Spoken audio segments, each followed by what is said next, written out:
पुढे बघत कर्नाटक राज्यातील बंगळुरूमधील शिवाजी रेल्वे स्टेशनचं नाव बदलण्याचा निर्णय तिथल्या सरकारने घेतलाय। नाव बदलू नये यासाठी मनोज जरांगे कर्नाटक सरकारला पत्र पाठवणार आहेत। छत्रपती शिवाजी महाराज असं नाव देऊन कर्नाटकच्या मुख्यमंत्र्यांनी लोकांची मनं जिंकावी आणि महाराष्ट्र सरकारने कर्नाटक सरकारला विनंती करावी असं जरांगे यांनी म्हटलंय। त्यामुळे बंगळुरूमधील छत्रपती शिवाजी महाराज रेल्वे स्टेशनचं नाव बदलण्याचा घाट आता कर्नाटक सरकारने घातलेला आहे आणि याला मनोज जरांगे पाटलांनी विरोध केलेला आहे। त्यांनी असं म्हटलंय की नाव बदलू नये यासाठी मनोज जरांगे आता कर्नाटक सरकारला पत्र पाठवणार आहेत। छत्रपती शिवाजी महाराज असं नाव देऊन कर्नाटकच्या मुख्यमंत्र्यांनी लोकांची मनं जिंकावी आणि महाराष्ट्र सरकारने कर्नाटक सरकारला विनंती करावी असं जरांगे पाटील यांनी म्हटलंय।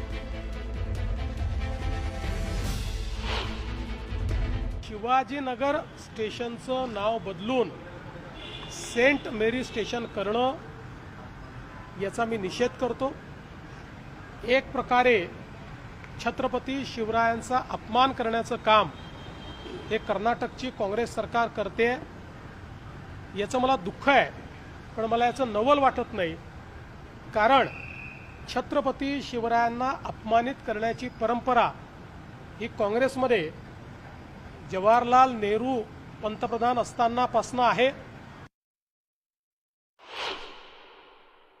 मी तर ईश्वराला प्रार्थना करतो की ईश्वराने काँग्रेसच्या मुख्यमंत्र्यांना सुबुद्धी द्यावी आणि ज्यांच्यामुळे या देशाने स्वराज्य पाहिलं असे छत्रपती शिवराय यांचं नाव बदलून त्या ठिकाणी अशा प्रकारे कुठेतरी धार्मिक अशा प्रकारची एक विरोधी व्यवस्था उभी करायची आणि तेढ निर्माण करायचं हे ते करणार नाहीत, अशी सुबुद्धी त्यांना मिळावी अशी माझी अपेक्षा आहे।